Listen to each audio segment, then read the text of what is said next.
It's a great pleasure to appear before the City Club. Join us, ask questions, and talk to the people who make New York what it is. A New York City tradition. Hello, I'm Norma Munn. I'm chair of the City Club. Welcome to the City Club's Friday Forum. Before we start today, I want to remind you that if you're not a member of the City Club, you can call the number on your screen or write to the address on your screen, and we'd be happy to send you information about being a member of the City Club. Today's speaker is going to be introduced by a previous chair of the City Club, and she really needs no introduction, Sally Goodgo. Thank you, Norma. This is an honor I have had many times in my life, introducing today's speaker. There are some people who come upon the government scene and you might say strut and flit their moment on the stage and then are heard no more. They come, and if they're lucky, they have maybe 10 years in front of the public. Not so with today's speaker, who has been in various jobs, diversified and varied, as is his own resume. He is a lawyer, he is a CPA, and I am so glad I never went to school with him. He was first in his class in everything. I mean, you wouldn't have been able to get anywhere if you were a classmate of his. He was valedictorian, summa cum everything. So he has clearly got the background for a lot of things, and he has done a lot of things, many of them, as the very first Puerto Rican to hold those high jobs, paving the way for others, and proud to do so, I suspect.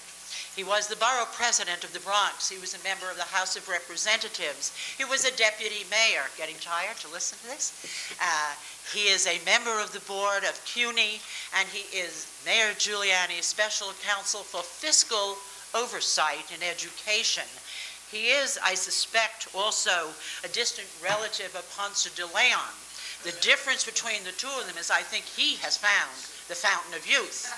I have pictures of him from way back. I look terrible now next to what I looked like then. He looks exactly the same. So, ladies and gentlemen, Herman Badillo.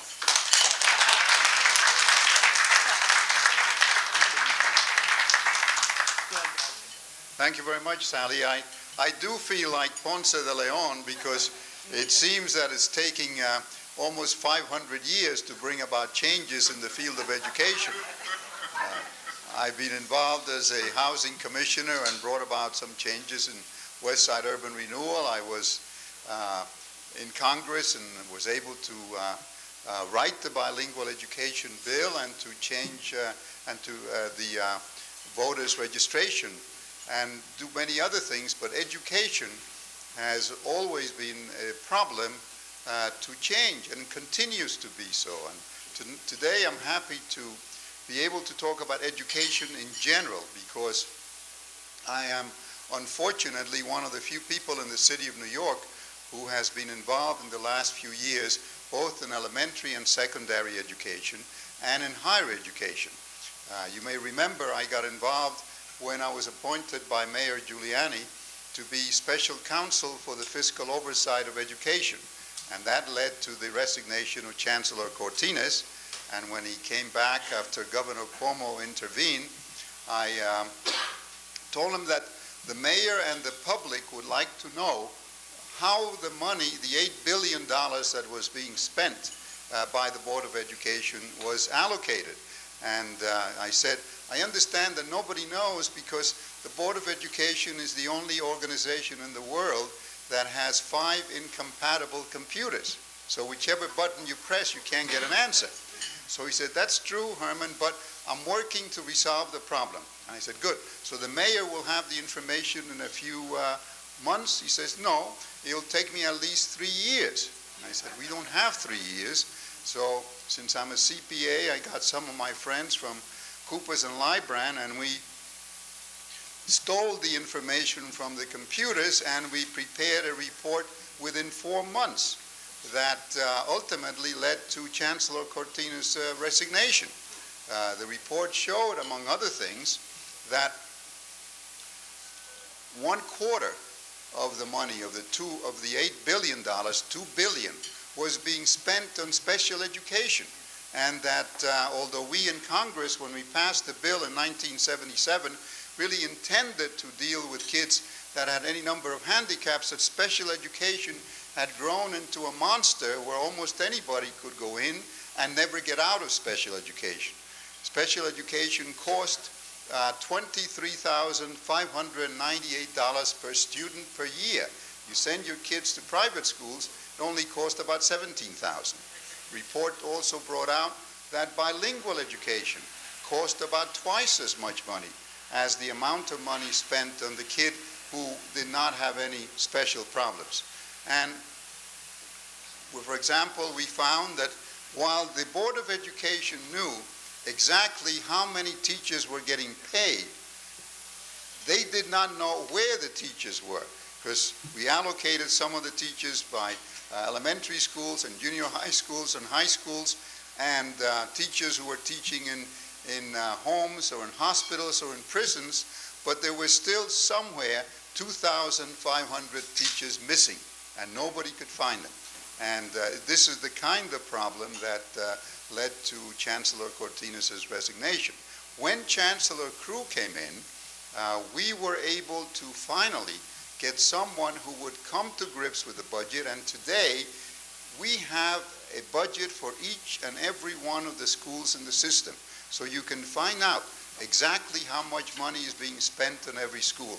And interestingly enough, we find that some of the schools that have the most money are not necessarily the ones that have the most achievement. We find that some schools that have very little money have a higher achievement, but at least the public will know exactly where the money is going. So that's progress. But the one area where neither I nor the mayor have been able to make progress is in the area of eliminating social promotion. And that is something that I consider to be particularly outrageous, because what happens is that most of the parents don't know what's going on, especially the Hispanic parents, because in Puerto Rico we have an educational system that says that if you do your work, you pass. If you don't do your work, you flunk. In New York City, we have an educational system that says if you do your work, you pass. If you don't do your work, you pass. Everybody passes, and in many cases, many of the kids don't learn. We have some good schools like Bronx Science and Stuyvesant, but in the average school, particularly where the over 80% of black and Hispanic children go, social promotion guarantees that most of them don't even graduate from high school. Over 60% of the black and Hispanic kids fail to graduate from high school. And that, to me, is an unforgivable disaster, and something that I need your support, and we all need your support to overcome, because a high school diploma is worthless today. You know, when I came here from Puerto Rico, I worked as a dishwasher, and now all the restaurants have automatic machines. I worked as a pinboy in a bowling alley. Now the bowling alleys are automatic. I worked as an elevator boy. The elevators are automatic. I went to Congress, and Nixon tried to get rid of us, but we got rid of him. Otherwise, I would have been out of a job there too. But the point is that in my generation, I have seen hundreds and hundreds of thousands of jobs eliminated through a system that is worse than racial or religious discrimination, and that is technological discrimination. Because when the machine takes over the job is eliminated forever. And therefore, today we need a higher and higher degree of education. And that is why we really have to focus on this issue. We cannot no longer tolerate social promotion for our young people. But even worse, although 60% of the kids drop out, those who get a high school diploma don't do that well either, because we have in New York City a system where we have Regents diplomas, and only 20% of the entire high school population gets a Regents diploma, and most of those are not black or Hispanics.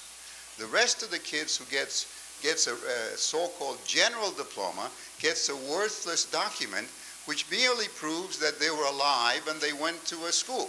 It has nothing to do with achievement. And this is a tremendous tragedy, We have not just automatic social promotion, but we have something called age requirements, where age-appropriate situations. I'll give you an example. There was a school where there was a kid who was in the 7th grade, and all through the year, the highest mark he ever got was a 3, and that's probably was by accident. So the teachers got upset about this, and they said, we have to have an example. And this is just recently, by the way. We have to make an example of somebody. So they went to see the assistant principal and said, look, we got to flunk this kid. Somebody has to be left back. And the assistant principal said, absolutely not. He passes to the 8th grade. So then they appealed to the principal. And the whole team went to meet with the principal. And after listening to the debate, the principal said, well, tell me, how old is the kid? He said, 15 years old. I said, problem is solved.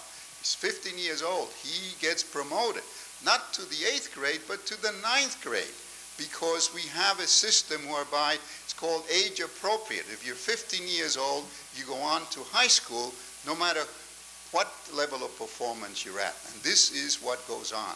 And so we can no longer afford to tolerate this. So the first thing is, and really the most important thing, before I get to the problems of the City University, because the problems of the City University arise precisely because of the system of social promotion.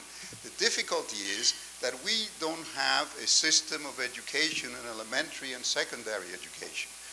When I was deputy mayor, I set up a system called educational gates in order to ensure that beginning in the 1st grade, if students were doing the work, they would pass. If not, they would be left behind and get remedial assistance in the 1st grade.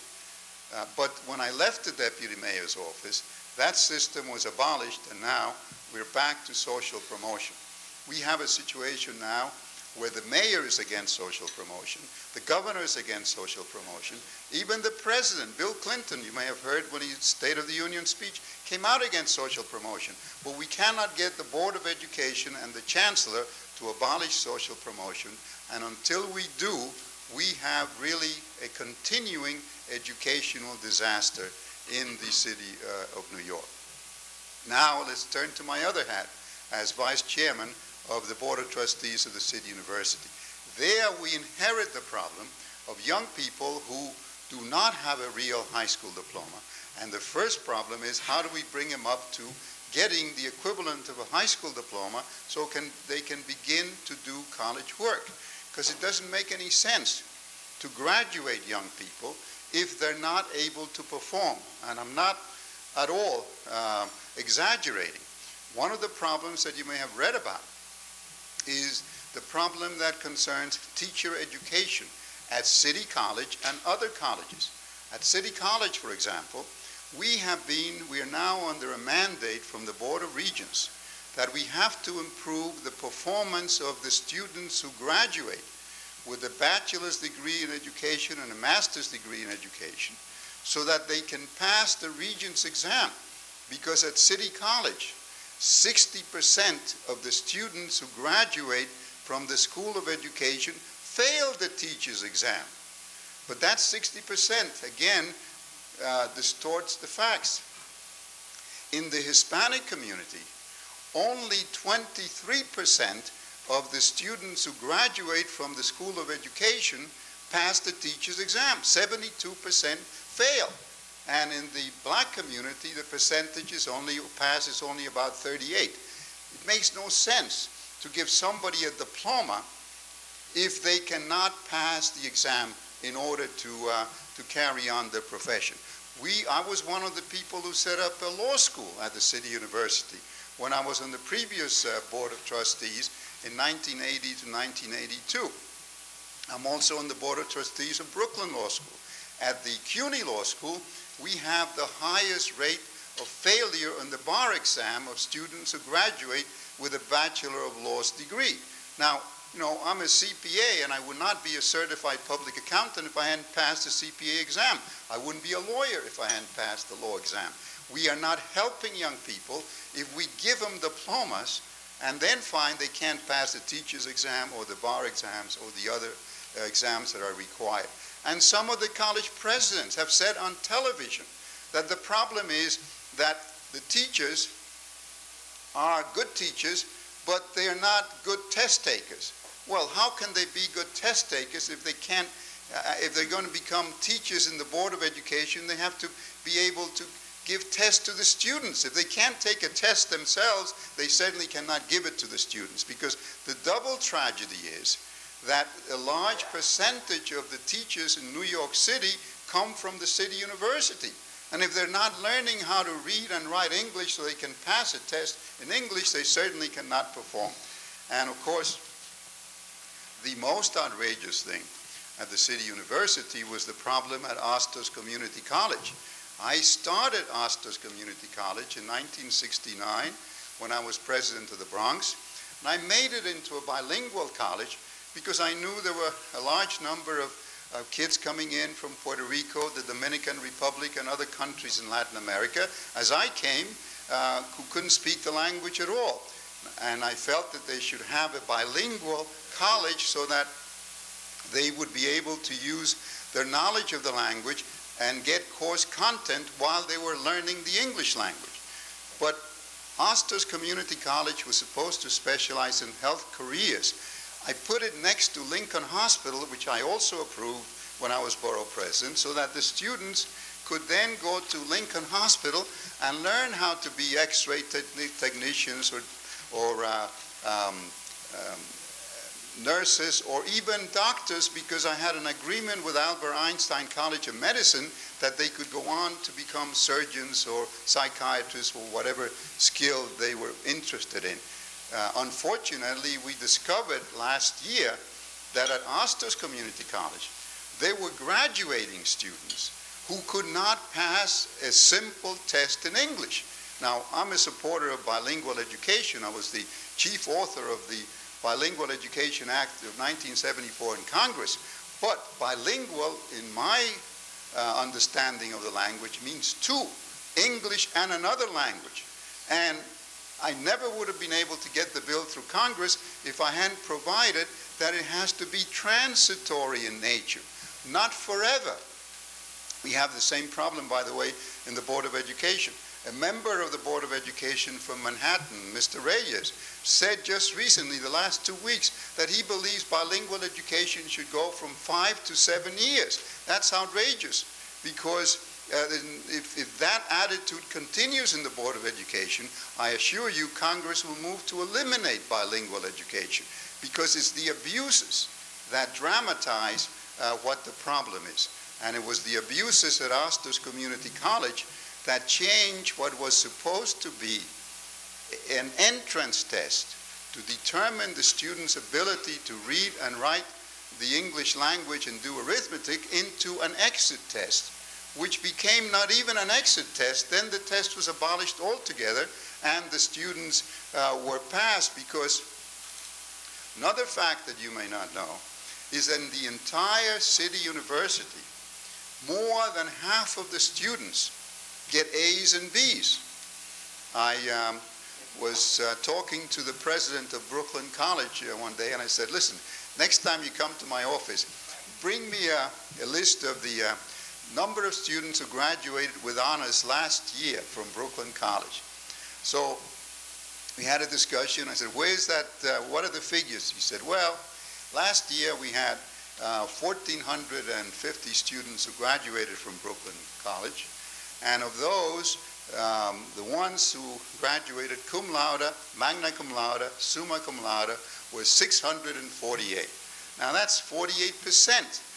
Now you either have the most brilliant students in the world at Brooklyn College, or else we have rampant grade inflation.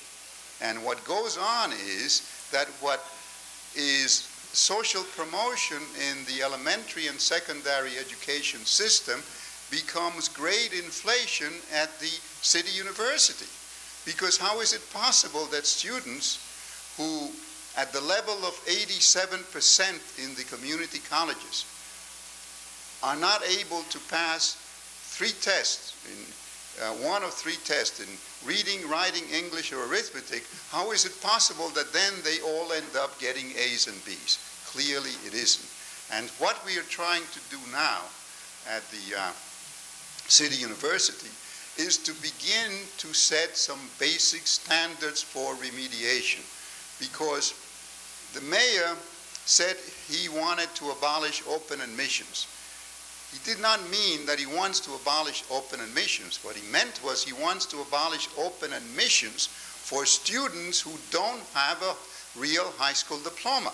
In other words, what we should do is have a test taken to determine how far behind the students are.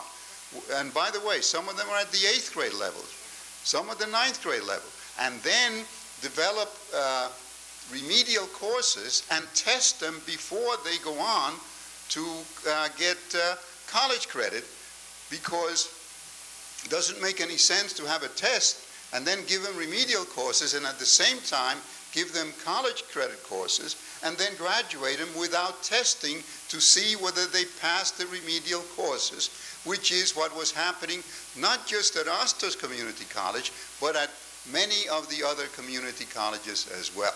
So we are trying to develop standards at the City University, and admittedly, it's not the fault of the City University. The problem arises from the Board of Education. And admittedly, there's some very good schools, very good colleges at the City University. Baruch College is an excellent college.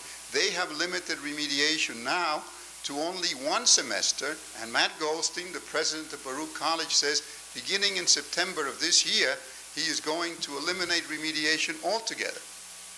Hunter College, Queens College, have remediation of 2 semesters and 1 semester, and they should be able to eliminate it. The other colleges have remediation of 2 semesters. But we feel that when it comes to senior colleges, we should move towards eliminating remediation. And certainly at the community colleges, we want to establish standards so we find out exactly what the level of performance of the young people is, and then give them remedial assistance so that if they are able to go to the level of a high school diploma, they will then go ahead to go to the community colleges. Because the community colleges are not supposed to be remedial high schools. The community colleges have a function to perform. Astor's Community College was designed for health careers, and we need young people in health careers. The vision that I had in 1969, that by 1998 or 99, health careers would be important, is accurate. Health careers are important today. But if you spend your time at Astor's Community College or Bronx Community College or some other college, learning to get a high school diploma, and then you graduate after 2 or 4 or 6 years, you are wasting your time, and you are really not going to be in a position to make a contribution to society. I learned when I was in Congress that we are not in this country. I found out that we live in a very conservative country. When I went to Congress, I thought that the problem was that the congressmen didn't understand the problem, that if they understood the problem, they would do something about it. I found that it's not so at all. Congressmen know exactly what the problem is. We talked in those days about a bill for full employment. You remember the Humphrey Hawkins bill. Hawkins left, and all of us who supported the Humphrey Hawkins bill gave up, because this country is never going to enforce full employment. We talked about having housing for all. And you may remember that Jimmy Carter came to my district on Charlotte Street. I prepared a plan to rebuild all of the South Bronx, and then Jimmy Carter walked away. And since the South Bronx plan went down to defeat, nobody has talked about housing anywhere in this country. And Bill Clinton and Hillary Clinton just went down to defeat a few years ago in a health bill. So we're not going to do anything about full employment. We're not going to do anything about housing. We're not going to do anything about health care for all in this country. But the one area that we still agree government has a function is in education. And if young people get a good education, they will be able to get their own job and provide for their own housing and for their own health care. So therefore, the reason that I'm focusing in the last few years in the area of education is because I believe that's the one area that can solve the problems of poverty in this society, and the one area that has a chance of getting the necessary public funds to be able to do it. But if it's going to happen, we're going to have standards, because it is not useful to automatically let young people go out into the world without a diploma, or to give them a diploma that is worthless. Now, we made some progress in some parts of this country. Chicago has now a chancellor of education who has abolished social promotion. And of course, as I expect, as and many of you may expect, 1/3 of the students have dropped out. But the point is that programs are being developed to meet those needs. New York City may have the same problem, or even worse, because we have even more young people coming in as immigrants. I was saying in the table where I was sitting that last week, I was in a school at 138th Street and Broadway, speaking to a 5th grade class, mostly Dominicans. And the teacher told me, and the principal told me afterwards, that there were a large number of Dominican kids who this month are coming into New York City, who are 10, 11, 12 years old, who have never been to school, never. Because in the central cities of the Dominican Republic, there's a school system, but in the hills there isn't. And I know that this is so because I've been to places like Guatemala and Nicaragua, and I've been in the hills where there is no school system. So we have an even larger problem in New York City than we do in other parts of the country. And if we enforce the elimination of social promotion, the problem may be worse, but we have to face it, because we are never going to deport the people who are here illegally. Anyone who says that we're going to close our boundaries doesn't know what they're talking about.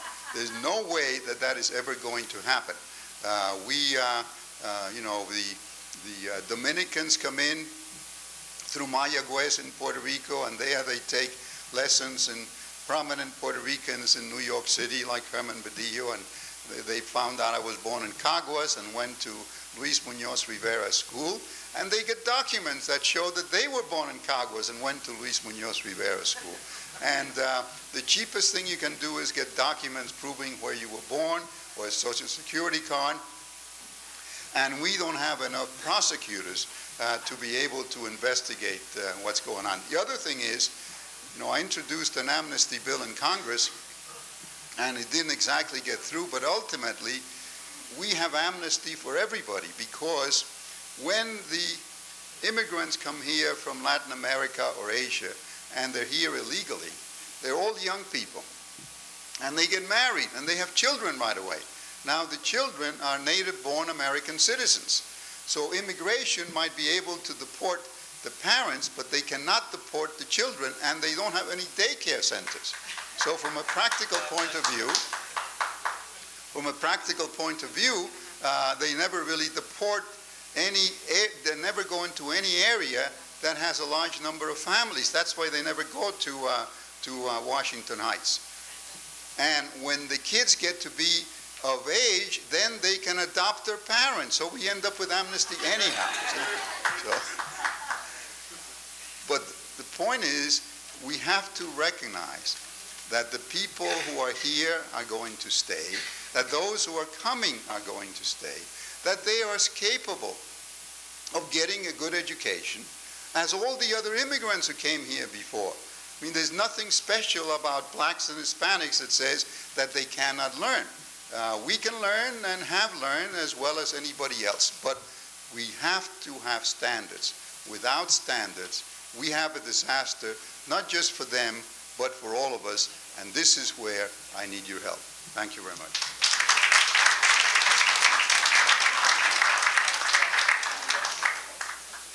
I'm sure there are a lot of eager questioners there, and, they seem to be fighting over the mic today. Students can come ahead. We do have a policy that we let the students speak first We have if they're plenty of time, available. So, Would you introduce yourself and ask your question, please? Yes. My name is Leilani Roundtree. I'm student board member for the New York City Board of Education. And my question is in regards to your entrance exam idea for the city universities of New York City. In light of the new graduation requirements and the new Regents requirements that are stricter and no student can graduate without a Regents diploma, do you still think it's necessary for it to be an entrance exam for city universities? And do you think that this would discourage students from going to city universities rather than it being an extra hardship upon them? Oh, absolutely. See, one of the things I've learned, and I'm very happy that I trained to be a CPA at Baruch School, because when you study accounting, you learn you have to read the small print, is to read everything very carefully. I was very happy when I saw that press release that said that the Regent standards were going to be applied to everybody. I said, terrific, wonderful. But then, since I tend to be suspicious, I said, let me look at the documents. And I examined the whole thing, and way down around page 83 it said, everybody has to have a Regents diploma. However, we have changed the passing grade for the Regents from 65 to 55. Therefore, from a practical point of view, it isn't that the Regents diploma was made better. They watered down the Regents diploma. Now, they said they're going to adjust that in the year 2004 or thereabouts, but I've learned from experience that when something is postponed, it tends to go on forever. So when I see it, I'll believe it. It's not happening now. And what the Regents is proposing is really a very phony standard. However, nothing would please me more, and there's no reason why anybody should be worried about getting a Regents diploma. The test that I'm talking about is a 12th grade test to verify that you are reading and writing and doing arithmetic at grade level so that you can go on to do college work. So it should not scare anyone. It's not an unreasonable test. Doesn't say that you have to be perfect on it, just says that you have to be able to pass a minimal test. And really, I don't see any reason why it shouldn't be possible for all of the young people to be able to pass it. Can I make one quick comment? Quick. Okay. Respectfully, sir, in accordance to the Regents' requirements, having also read them when they went through, I also read page 83, and I asked the board members about that, the 55 passing. The grade of 55 from 65 passing is only in the beginning while they're filing it through. Sure, I'll believe it when I see it, I'll believe it. And but they're it should never have been in the beginning. If they were really serious about standards, they should apply them now. See, that's always the problem. Say, we believe in standards. That's the one I'm getting now at CUNY. But let's do first a pilot project, or let's wait. Let's do it in the year like the college preparatory initiative that was passed. Sure, prepare kids for college at the high schools. I love the idea, but the problem is if everybody passes and nobody fails, you're not preparing them anyhow. See, you have to be exact. When a building is built, it has to be straight. When you're going to turn the key of a car, the engine has to turn. If you're going to have standards, it's got to be now, not sometime in the future we're going to have standards. The problem is that everybody agrees, and therefore everybody says, well, we don't know what you're talking about. We all believe in standards. And I say, yeah, but when? I believe in standards now, and this is why it's been a long trip since Ponce de Leon started all this. Could I ask for clarification on something you said? Yes. You said the test one would pass would be reading, writing, and arithmetic. there are You're not standards. talking about algebra or calculus or literature or Whatever advanced. the 12th grade standards are. I mean, And there that are. does include, I believe, at least something other than basic math. No. But I mean, What does look, it the professors, there are levels of performance. Right. Now, there's a 12th grade test.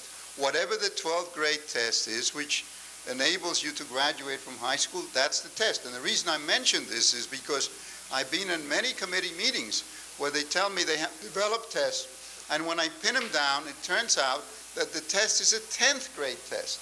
Well, a 10th grade test to go to college is useless because it means that you're not performing, that you haven't got a real high school diploma. I don't design the test. Whatever the test is for 12th grade, that's what it should be. Thank you. Okay, thank you. Hi, good afternoon. I'm glad I got an opportunity to hear you firsthand because I do totally agree with you in reference to social promotion. There should not be social promotion. There should not be a need for remedial courses at City University. Right, I agree I with agree. that. But what my concern is and my question is, right now have tens of thousands of young people who are going to be caught up in the middle. So that if you start, as you were saying, in the public school system where is the need really is, and that's where it should start, and I agree with you there, so that when you start with first and second grade, trying to equal out the education of the young people going in particularly the blacks and Hispanics who are starting out as they enter high school here, And your when the other kids are question? here. So the question is, what happens to those tens of thousands of students who are currently in junior high, currently in high school, who now have no opportunity whatsoever to get into college if you close it? No, they should get remediation. Nobody's saying they shouldn't. The question is, for how long? You see, the difficulty is that, as I mentioned, using the example of Bastos and the other community colleges, it's become a budget balancing operation. The presidents tell me that they cannot afford to only give remediation, because if they do that, they do not get state reimbursement. Now, what they should be doing is to give remediation. So what they do is they say, well, we're going to give you one course in remediation, and then we're going to give you college credit. This is what's going on. That's what they have said publicly, even at the board meetings. Or maybe two courses in remediation. But the point is they're giving remediation and college credit. And what happens is, because they're not ready for college credit, and the president, they pass them on the college. That's what they get, the A's and B's. Now, listen, this is no doubt that the majority, this is statistics. This is not guesswork. Now, we said to them, why don't you do remediation first, which is the way you should do it? And they said, no, because then we can't get the money reimbursed. And that's why the mayor got mad. And the mayor says, not against remediation. He's against remediation at the community colleges and the senior colleges because he figures they're going to fudge it. He says, if they want remediation, let somebody else give them the remediation. Then when they're ready to go to the community college or the senior college, they can go. Because there's no confidence in the remediation courses that are now given at the community and senior colleges. And if you think it's only my saying so, then read the book that Jim Traub wrote, City on a Hill, 2 years ago. And Jim Traub is a reporter for Newsday. He's not a right-winger. He wrote a book about City College. He sat in on a remedial class of 26 people the whole year. And at the end of the year, the professor said 2, maybe 3 of the students deserve to be in college. That was at the end of the year. He could have said at the beginning of the year. In the meantime, they were all in the remedial class, and every one of the kids who stayed in the course was promoted by him because the professor said he felt sorry for them. You can't do that at City College. City College is supposed to be the flagship of the City University, and to this day, I have not heard the president of City College take action to prevent that from happening. Now, this is what is going on, and it's been documented not by me but by other people at the senior college and the community colleges, and this is why we say not that we're against remediation, we're against the present system of remediation. If a student needs remediation, nobody says they should go out on the street. It's not their fault that the Board of Education has messed things up. The students should be able to get remediation to enable them to come up to high school performance, but then do that. Don't drag it out for 2 years, 4 years, or 6 years, and then give them courses that they're not ready to take at the same time. Well, there is indeed a problem with remediation at the City University, and the problem seems to be that the class size in remedial courses is about 8 times too large, and this is a result of budget cuts over 20 years. The City University faculty has been cut in half.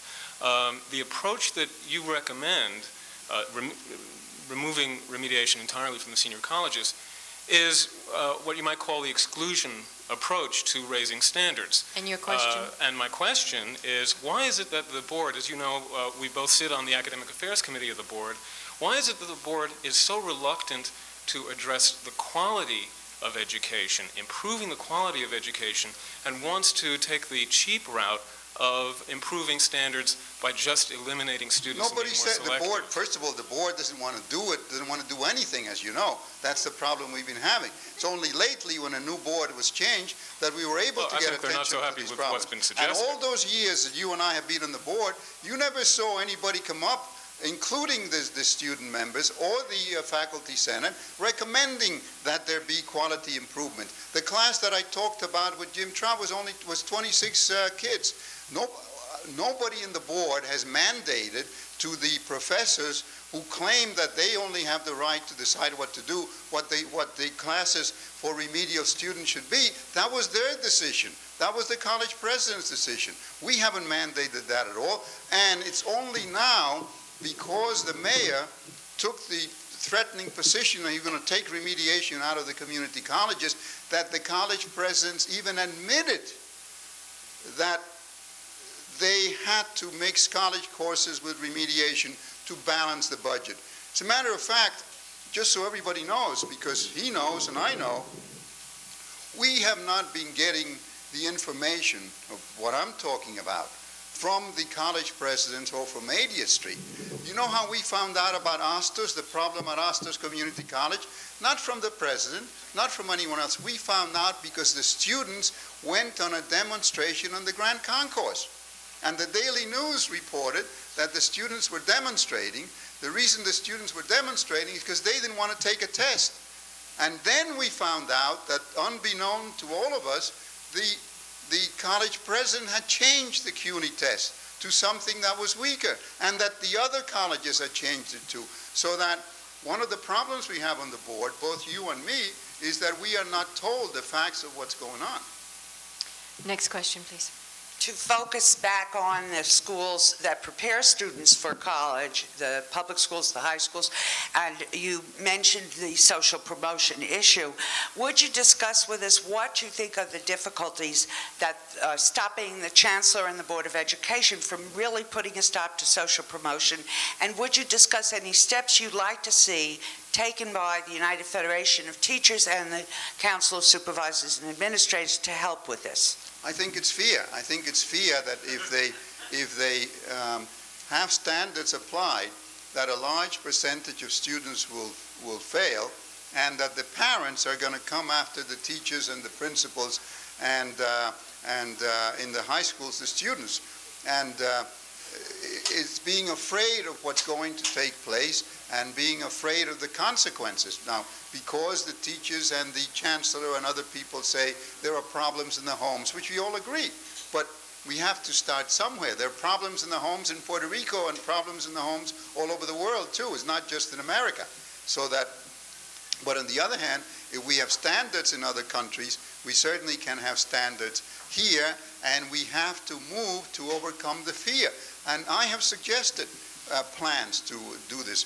When I was deputy mayor and Irving Anker left, you remember? Yes. He said, Herman, my last gift to you is I'm going to abolish social promotion, and you take it from here. So I did. I developed a system of educational gates, which was that if you do your work, you pass, beginning in the first grade. If you don't do your work, you fail, and you get remedial assistance in every grade. And that's the way it should be. When I left the deputy mayor's office, the then chancellor changed it to grades 4 and 7, which makes no sense, because if you don't do anything the first, second, or third grade, the time you get to the fourth grade it's too late. But at least the concept was there. When Fernandez came in and when Dinkins came in, they quietly abolished all gates without any notification to the public, and now we're back to social promotion. And we have to be constantly vigilant, because the fear of the parents is a very serious problem in enforcing standards. But I can tell you, you don't really have to be afraid. I mean, I know that Hispanic parents want to know what's going on, and African American parents want to know, and their children can perform as well as anybody else. So if they would let them know what's happening, I'm sure that it would be possible for them to perform as well. Thank you. Next question. Nancy Mendelo, Education Chair of the City Club. Will you discuss in a little bit more detail the system that you envision for building capacity for remediation throughout the years? If it would be the Gates program as you had it before? Yes. And where would the money come for this? Well, the chancellor would then have to recommend increases in the amount of money involved, and it could be done. I mean, for example, what I mentioned before about the fact that colleges are not allowed to have only remediation. Nobody has made a request. I mean, I'm talking to the chancellor and to the other people to, by the way, I understand Mr. Sullivan is going to be here next week. Please, will somebody ask him to introduce a bill in Albany to provide that if a college, a community college or senior colleges has only remediation, that it will be possible for the college to be reimbursed and for the students to be reimbursed. Because that's a law that could be passed this year, doesn't really cost that much money. The governor says there's money in the budget, and if instead of the chairman of the Education Committee spending all his time attacking me, if he would introduce legislation that would help solve the problem, that would be a real constructive move. It does not cost all of that money. Do you have any idea how much it would cost? No, it depends upon how many students there are. But for example, we have tested it out in what we call language immersion institutes, where we focus only on immersion for language. We developed a 10-week course.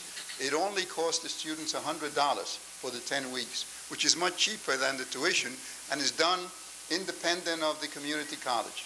And the students prefer it because it's cheaper for them, and they focus only on the language problem, and they're able to move on to take the other courses. So that kind of program could be developed in skills, not just English, but reading, writing, and arithmetic. And if it's done in that way for $100 for 10 weeks, it could be done fairly cheaply the other way too. Yes. Mr. Badillo, my name is Mitchell Goldberg. As an architect in New York, if my structural engineer or mechanical engineer was less than competent for the job that I hired them, I would fire them or sue them. Right. If my internet service provider didn't provide me with service that I wanted, I would replace that service provider. The problem is not in the colleges, the problem is not with the students. How then do you justify keeping tenure for professors that may not be doing their job properly? I don't justify it, I just can't change it. I mean, there's certain things that we don't have the votes for. I mean, you talk about getting something to the committee in Albany just for remediation. You talk about eliminating tenure, you wouldn't have 2 votes in Albany. Just the reality. So the system needs a little bit of work. No, that would take more than 500 years, believe me. Speak into the mic, please, Bob. Mr. Biddy, my name is Bob Gordon. In the downsizing of the Board of Education, many of the individuals who left the Board of Education were among the best qualified.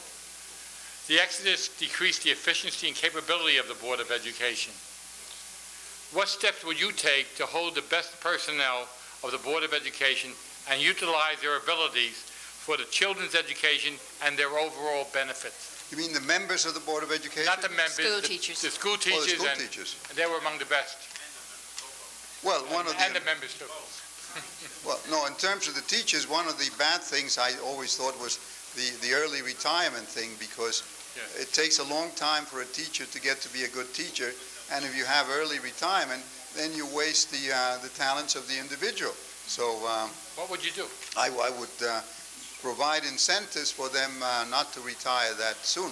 I mean, I think retiring at age 55 is really, it's not good even for the person.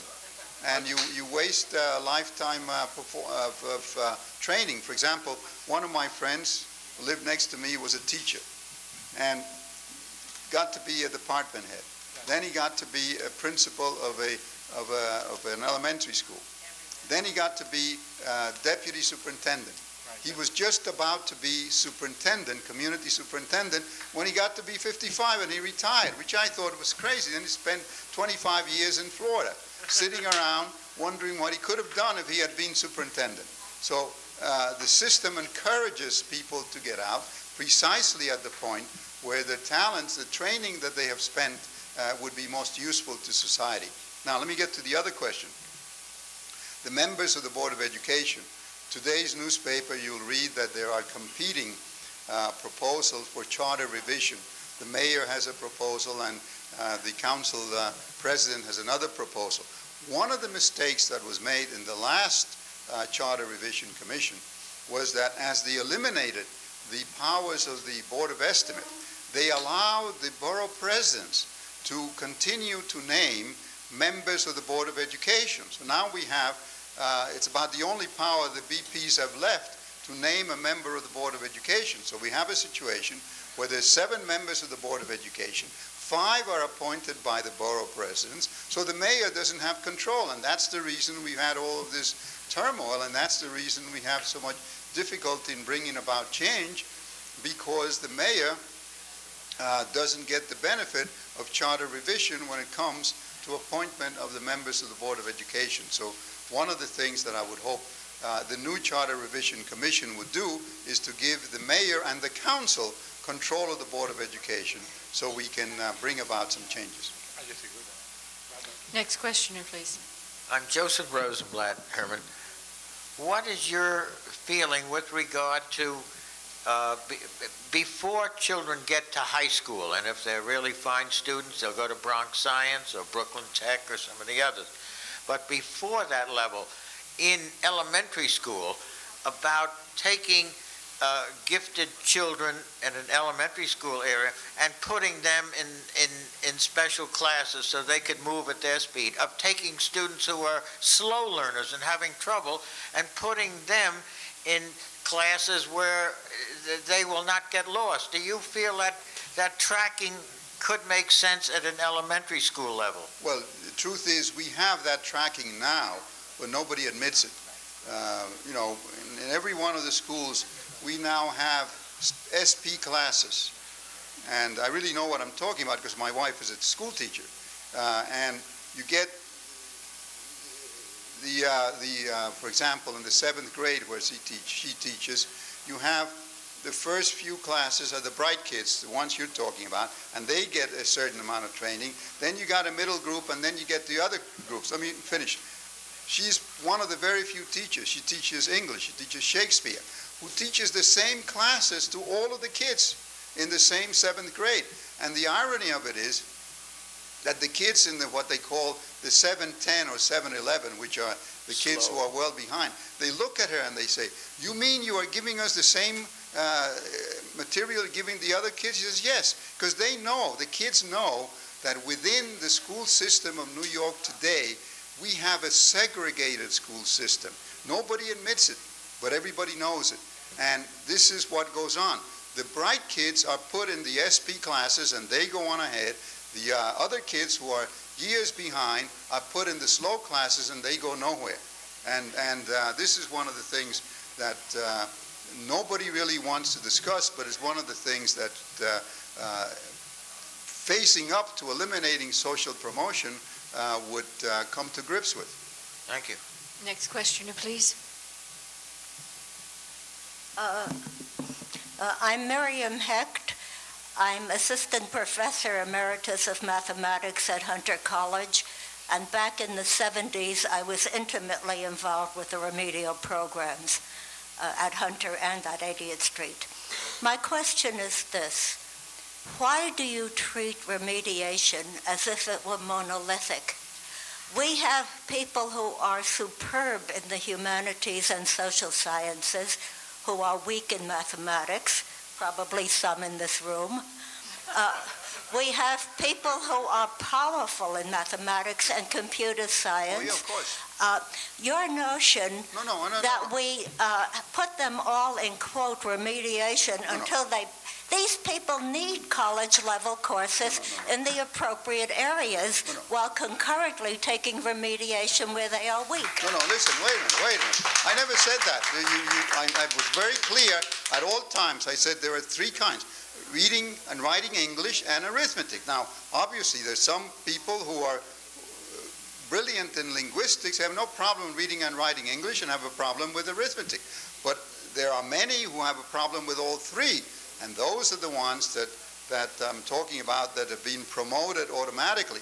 But there are many who have only a very limited problem with only one. There are also some who only have a problem with the language. For example, the kids who come from the Soviet Union, they only have a language problem because they're ahead of us in every way because they went to real schools.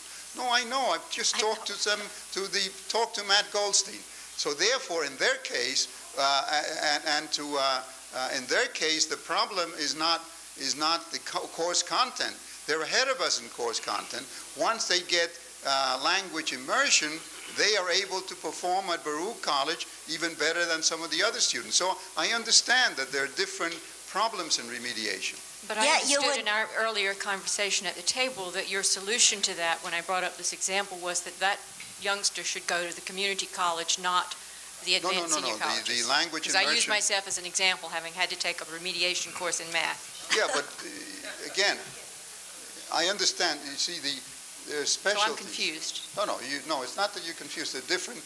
You can't in one subject talk about the different, for example, the language. Soviet kids who come here who have a particular problem are different from the ones, from the majority of the kids who have come through a system of social promotion who may be at the 8th, 9th, or 10th grade level in all categories. Obviously, if the only problem you have is one thing, that can be easily remedied. Should that youngster go, though, to Hunter or a senior college, or should they enroll in a junior college or a remediation class before they're allowed into a senior college? Yes, they are handled now in the language immersion. But what would be your solution? I just told you, they have a language immersion institute, which is part of the college, but is not the college itself. I'm sorry, they're telling us that we've reached the end of our time. I'm sure some of you might wish to stay and ask questions. Please join us next week for our speaker, Ed Sullivan. Thank you. Okay.